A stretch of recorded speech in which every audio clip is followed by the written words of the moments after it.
नमस्कार दोस्तों, प्रभा साक्षी पॉडकास्ट में आपका स्वागत है। और आज हम बात करेंगे अब्राहम समझौते, वेस्ट एशिया की बदलती डिप्लोमेसी, जिसमें हम अंतर्राष्ट्रीय राजनीति की जटिलताओं को सरल भाषा में आपके सामने रखते हैं। आज का विषय है अब्राहम अकॉर्ड्स, यानी अब्राहम समझौते, जिन्होंने वेस्ट एशिया के राजनीतिक समीकरणों को पूरी तरह बदल दिया है। ये समझौते केवल इजराइल और कुछ अरब देशों के बीच राजनयिक संबंधों की शुरुआत नहीं है, बल्कि एक बड़े भू राजनीतिक बदलाव की कहानी भी है, जिसका असर भारत समेत पूरी दुनिया पर पड़ रहा है। अब्राहम अकॉर्ड्स की शुरुआत 13 अगस्त 2020 को हुई, जब संयुक्त अरब अमीरात यूएई और इसराइल के बीच अमेरिकी मध्यस्थता में एक ऐतिहासिक समझौता हुआ। इसके तुरंत बाद बहरीन, फिर मोरक्को और सूडान भी इस पहल में शामिल हो गए।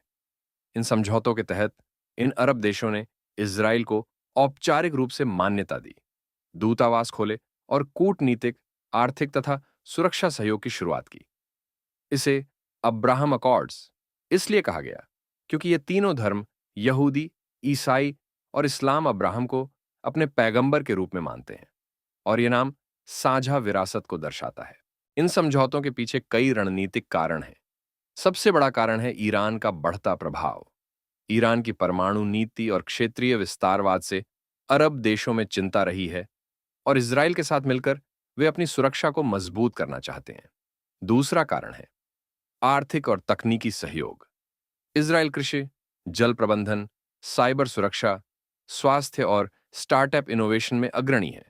यूएई और बहरीन जैसे देश, जो तेल पर निर्भरता कम करना चाहते हैं, इसराइल की तकनीक और निवेश से अपने भविष्य को सुरक्षित मानते हैं।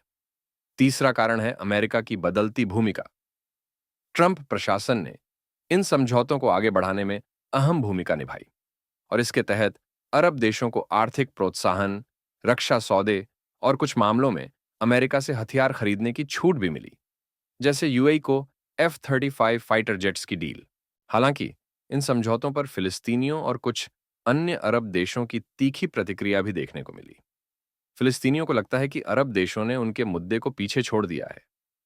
अरब लीग में भी इस पर मतभेद हैं। कुछ देश जैसे सऊदी अरब, कुवैत और कतर अभी भी इजराइल को मान्यता देने से बच रहे हैं, और उनकी शर्त है कि जब तक फिलिस्तीन को स्वतंत्र राज्य का दर्जा नहीं मिलता, तब तक वे इजराइल के साथ औपचारिक संबंध नहीं बनाएंगे। लेकिन धीरे धीरे वेस्ट एशिया की राजनीति बदल रही है। कई देशों में इजराइल के साथ बैक चैनल बातचीत चल रही है, और हाल ही में सऊदी अरब इजराइल के बीच संभावित समझौते की चर्चा भी तेज हुई है। हालांकि गाजा युद्ध 2023-34 के बाद यह प्रक्रिया धीमी हो गई है। अब्राहम अकॉर्ड्स के अंतर्राष्ट्रीय प्रभाव की बात करें तो अमेरिका और यूरोप ने इन समझौतों का स्वागत किया है, क्योंकि इससे वेस्ट एशिया में शांति, स्थिरता और आर्थिक विकास के नए रास्ते खुले हैं। चीन ने भी इस क्षेत्र में अपनी भूमिका बढ़ाई है। 2023 में चीन ने सऊदी अरब और ईरान के बीच समझौता कराने में मध्यस्थता की थी, जिससे क्षेत्रीय संतुलन और जटिल हो गया है। ईरान और तुर्की जैसे देश अब्राहम अकॉर्ड्स के विरोधी हैं और इसे अपने लिए खतरा मानते हैं।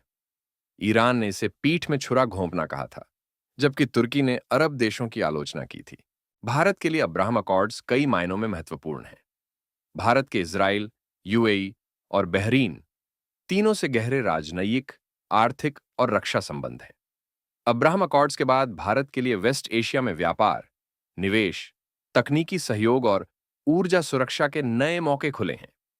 भारतीय कंपनियां यूएई इजराइल के संयुक्त प्रोजेक्ट्स में निवेश कर रही हैं, जैसे कृषि नवाचार, जल प्रबंधन, क्लीन एनर्जी और हेल्थ टेक। भारतीय प्रवासी जो बड़ी संख्या में यूएई और बहरीन में रहते हैं, उनके लिए भी यह सहयोग फायदेमंद है। अब भारत से इजराइल और यूएई के बीच सीधी फ्लाइट्स, वीजा प्रक्रिया में आसानी और व्यापार के नए रास्ते खुल गए हैं। हालांकि भारत को क्षेत्रीय संतुलन बनाए रखना पड़ता है। भारत के ईरान और सऊदी अरब से भी पारंपरिक संबंध हैं, और फिलिस्तीन मुद्दे पर भारत हमेशा दो राज्य समाधान का समर्थन करता रहा है। ऐसे में भारत को अपनी विदेश नीति में संतुलन और व्यावहारिकता दिखानी होती है। अब्राहम अकॉर्ड्स के भविष्य की बात करें तो विशेषज्ञ मानते हैं कि अगर क्षेत्र में स्थिरता बनी रही, तो आने वाले वर्षों में और भी अरब देश इजराइल के साथ संबंध स्थापित कर सकते हैं। इससे वेस्ट एशिया में सहयोग, विकास और शांति के नए अवसर पैदा होंगे। लेकिन फिलिस्तीन इजराइल संघर्ष, ईरान का प्रभाव और क्षेत्रीय प्रतिस्पर्धा जैसी चुनौतियां अभी भी बनी हुई हैं। अगर इन मुद्दों का समाधान नहीं हुआ, तो यह नई साझेदारियां भी दबाव में आ सकती हैं। तो दोस्तों, अब्राहम अकॉर्ड्स वेस्ट एशिया की डिप्लोमेसी में एक नया अध्याय है, जहां पुराने दुश्मन अब साझेदार बन रहे हैं और क्षेत्रीय राजनीति में शांति के डिविडेंड की उम्मीद बढ़ी है। भारत के लिए भी यह एक रणनीतिक अवसर है, जिससे वह अपने आर्थिक, तकनीकी और कूटनीतिक हितों को आगे बढ़ा सकता है। आपके क्या विचार हैं? क्या अब्राहम अकॉर्ड्स वेस्ट एशिया की राजनीति को स्थायी रूप से बदल पाएंगे? क्या भारत को इससे और अधिक फायदा मिलेगा? अपने सवाल, राय या अनुभव हमें कमेंट या ईमेल के जरिए भेजें। आज के एपिसोड में इतना ही। अगर आपको यह एपिसोड पसंद आया हो, तो शेयर करें, सब्सक्राइब करें। ऐसे ही और महत्वपूर्ण विषयों पर पॉडकास्ट सुनने के लिए प्रभा साक्षी को फॉलो करें। मिलते हैं अगले एपिसोड में। तब तक के लिए नमस्कार।